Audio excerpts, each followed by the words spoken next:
This is Talk is Cheap, and again with us today is Echo Skyesong from Island of Sky, and this is part 2 of crystals, gemstones, and psychic development. Now, Echo, in our last show, we kind of got through crystals, but I didn't feel like we finished up on them. Okay. What about lead crystal? Lead crystal, a lot of people confuse the idea of lead crystal with real quartz crystal. And it's an important thing to realize is that lead crystal really doesn't have the innate energy flow to it that the natural crystals do. Another thing I want to point out is that natural crystals in their natural state have these facets like this. These have not been cut. Okay, these are not cut. And that if you do cut crystals, it's like you're taking away from that natural energy vibration. And the crystal itself is like a perfect form. It knows how to grow. There are people who, as I said, are doing research, very scientific research, who have the precise instruments to shape crystals in such a way that they can make the crystal put an energy out at 8 hertz or 7 hertz or however many hertzes, and therefore they know that that frequency has a certain effect. But in general, what I would like to say is that it's important to make sure the crystals are in their natural state. And lead crystals really don't have a healing effect on the body. They're not capable of really transmitting the energy like the real quartz crystals are. Okay, now this They're little... pretty. They're very pretty, though. This little crystal you have here is in this pyramid, and I'm guessing that's for a particular reason. Right. Pyramids are a structure which, as everyone's familiar with them, being in Egypt, down in the Central South America area. We don't have any here in the United States, really. But they're a form that has been found to have incredible properties. They have the ability, even in this rather crude form compared to, the Great Pyramid, in this rather crude form, they have the ability of bringing down energies, okay? And it's not just a energy, but they actually direct through this form incredible, what I would call spiritual, uplifting, enlightening energies. And if having this pyramid wrapped in copper like this, I want to point out that, Mark, here, you're wearing a copper bracelet. Yeah, I was going to ask you, what's this going to do? Yeah, I'm amazed. That's really nice that you're wearing a copper bracelet. We match, okay? Because copper is a great conducting material. Of all the materials, silver, gold, and copper, they're all good conductors, rather, of energy. But copper, the copper bracelet, I would say, is the best in terms of making a person open to receive higher guidance and higher insight.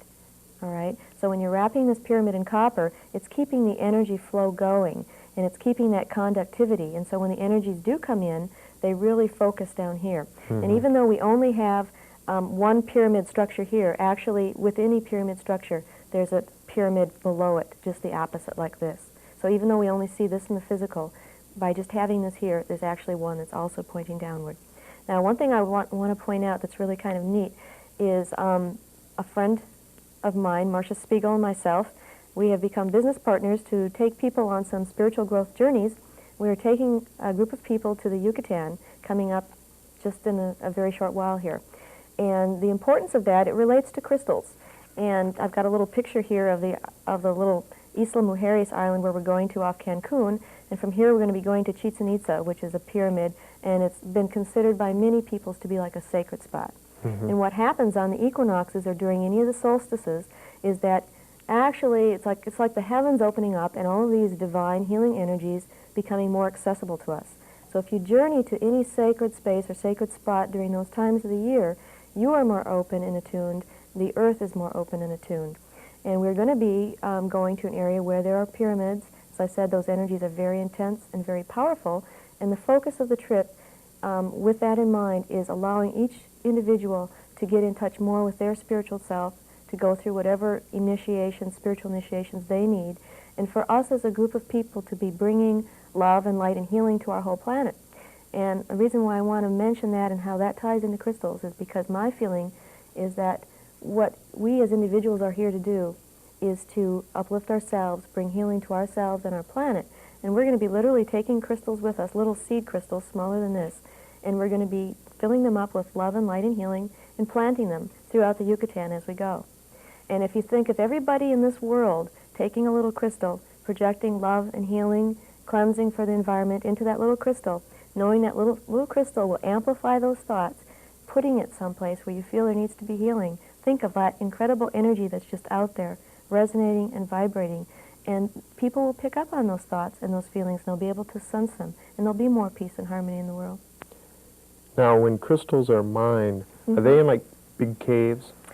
Well, they're Or- actually, what they're doing is they actually dig into the earth. It's like solid soil, and you're actually, I mean, I've never been down into the earth to see those crystals that way, but it's almost like open pit mining where you just see they take these machines and they really gouge out the earth to get at the crystals. Well, my next question is, what kind of effect is being surrounded by all of these crystals going to have?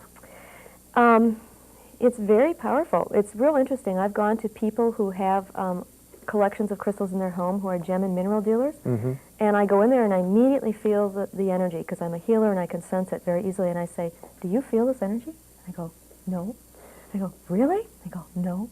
And I've noticed, though, that most people have them put away in trays or boxes, or they have a little area that they cover up with a little closet thing, and when you do that, it's kind of like blocking that energy off. Okay. But when they open it up, it's like, vroom. It's right there, and it's very intense. And I've just pointed that out to a number of people. What I do with my stones is I put them in like a wooden oak chest of drawers, because it would be too intense if I had all of these crystals sitting in my house all the So time. I shouldn't take this home and hang it above my bed at night. Well, actually, this pyramid is very good for hanging above your bed at night, but you wouldn't want to do it every night, because what it will do, it will increase your dream state. It will help you to get in touch with past life recall. It will open you up to more higher spiritual energies. In general, it will raise your vibratory rate, but it could be too intense if you're doing it all the time. Okay? Where does someone go out and get their crystals? Purchase crystals. There are a number of places. There are a lot of New Age stores in the Twin Cities, and those are possible outlets for crystals. In general, you find them less expensive if you go to gem and mineral dealers, if you go to gem and mineral shows. I do sell some crystals. There is a woman, I'm not sure if Shanta Crystals is still happening in St. Paul or not. You can go down to Hales, down in Hastings area. They've got a wonderful selection of crystals. So Hales the Gems little and Minerals. searching people won't have a hard Little time. searching people can find it. Look under gems and minerals for the best deals. That's where you can get the best deals. Because they're very expensive. They're going up all the time in price. For a crystal like, just for example, like this, you might, in a regular, New Age shop, have to pay $20, And if you go to a gem and mineral place, maybe you'll pay 11 or 12, okay? And I want to point out, and we didn't get to talk about this last time, but there are unique features, and if you look into a crystal, and you can see this, there is a phantom crystal in here, and this one's a very good phantom crystal. You'll see a crystal inside the crystal, and it's very clear. You can just rotate it a little bit. Do you see that? And for a crystal like that, people would probably charge $40, $50.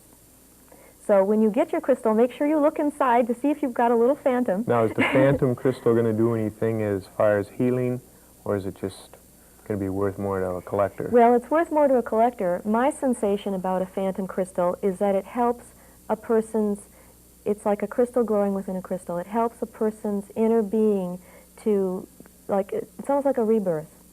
So in other words, if you're at a point in your life where you really are making a big shift or a change, it would help you to go through like a rebirth experience so you can become a totally new being.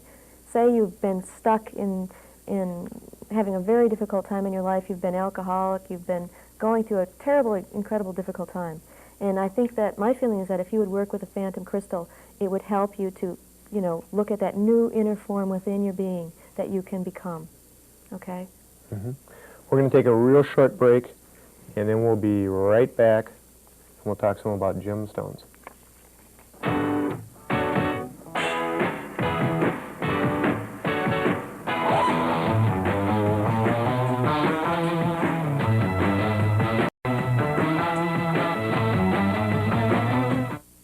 Your city and county health department presents a health education message. Hey, wait a minute. How far would you go for the health of your family? Would you hire Mr. T for a bodyguard? Drive an armored car? Surround your house with barbed wire? Nice gestures, but there is an easier way. In fact, it's a snap. Protect yourself and your family. Say yes to seat belts. Whoever you are, whatever you do, wherever you live, public health works for you.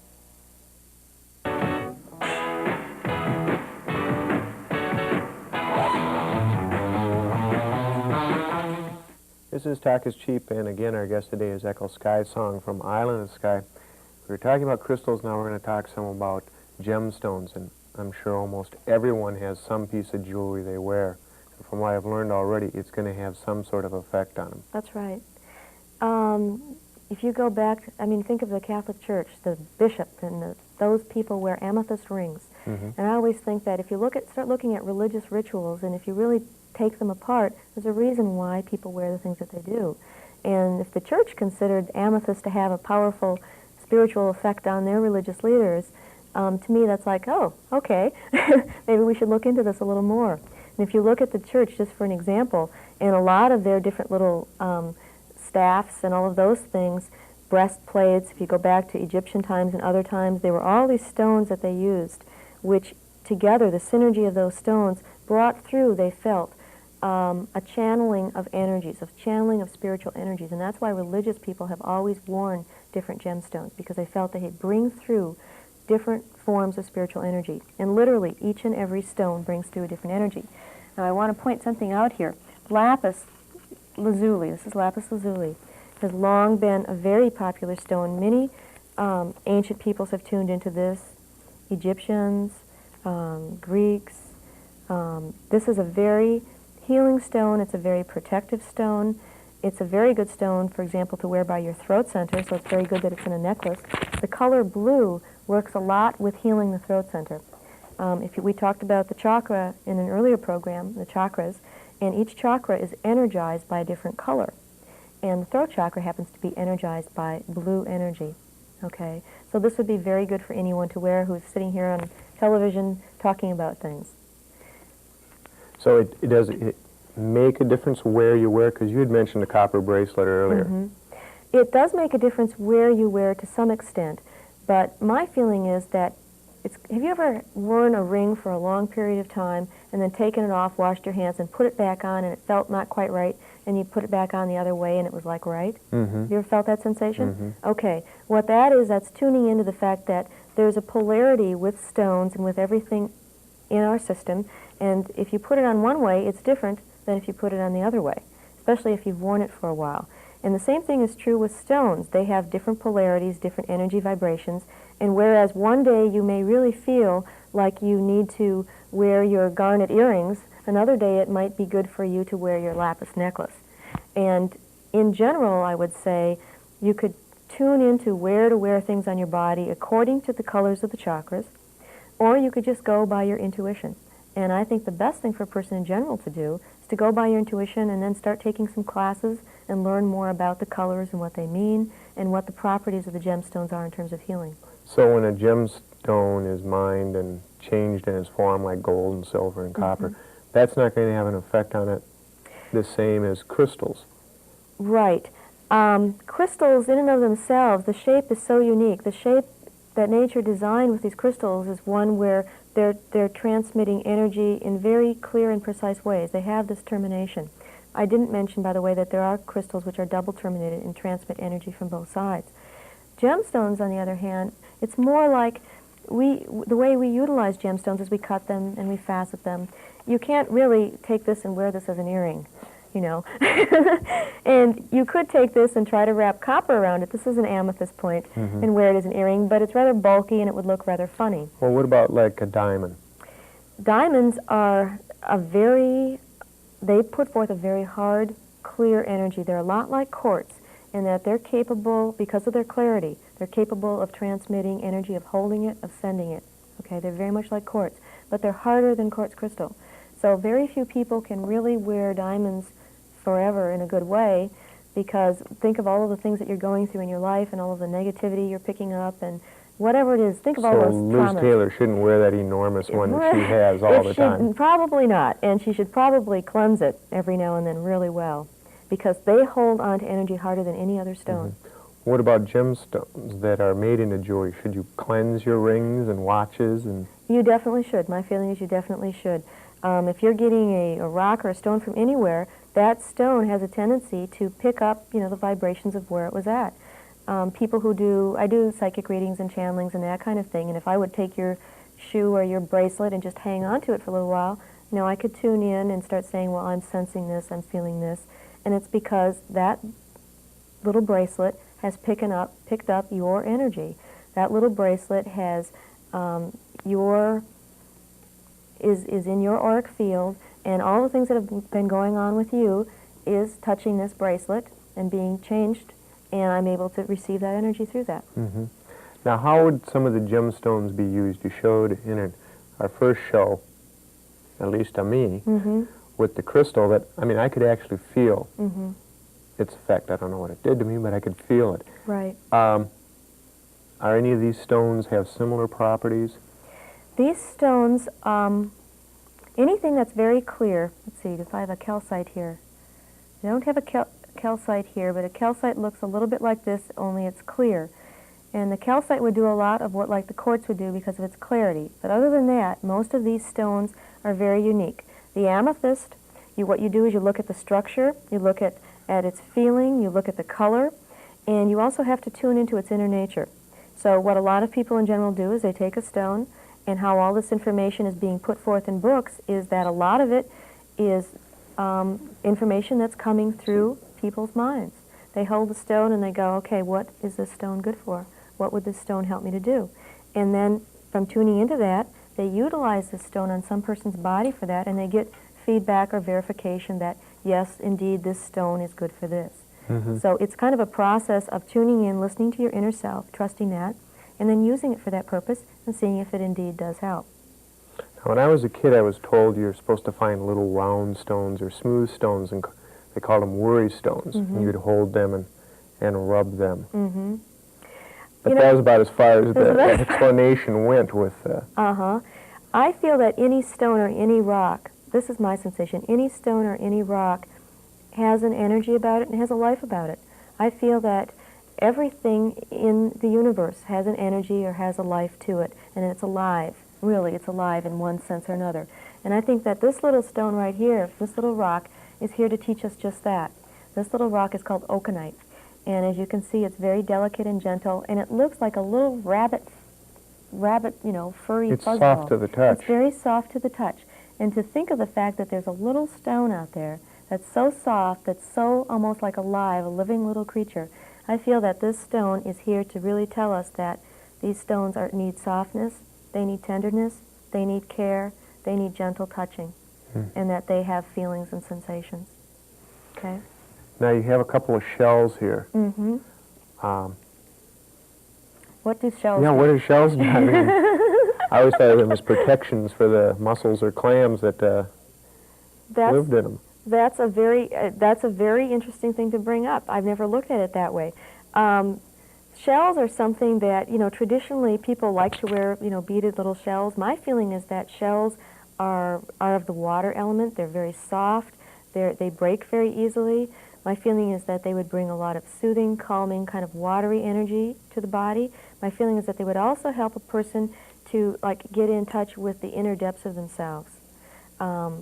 Water is a very purifying thing, okay? So my feeling is that I use shells a lot of times where I feel a person is hiding something, and it's like I turn it upside this way, so it's like, let me see the inner part of your being. So when I do healing on a person, I place the shells up and down their body. I have them laying on my healing massage table, and literally their body is covered with these different rocks and stones and shells, different parts, and then I basically also use my own energy to help amplify the energy of those crystals, and then that affects the person's energy centers and vibratory rates. And sometimes people go through very emotional or traumatic things. Sometimes it's very calming. Just depends on what the person needs. But anyway, shells can be very healing. You can wear them in terms of like a necklace like this over here. You've got a little shell necklace. And when you're wearing things like this, don't doubt that these little things are affecting your energy. They are affecting your energy, okay? Anything that you have on your body is affecting your energy, and most people are not even aware of that. Anything that you have in your environment is affecting your energy. Most of us go around totally unaware of it. So a lot of the new jewelry, the plastic watches and such, It's this can be good or bad. Well, it's probably a little bit discordant because I don't think plastic is a very natural element, and I don't feel it resonates in harmony with ourselves.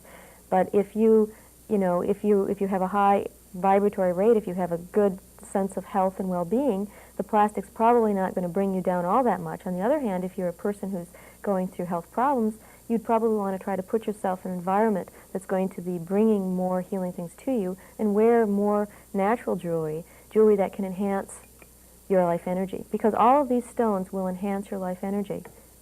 They will enhance your life energy.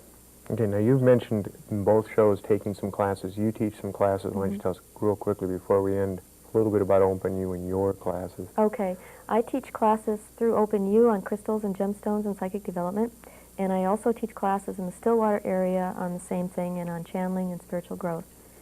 So people will have an opportunity. I'll put up the phone number so you Okay. can find out about it. Thank you. This has been real interesting, and I'll pay more attention to my copper bracelet in the future. This has been Taka's Chief, and we'll be back again next week.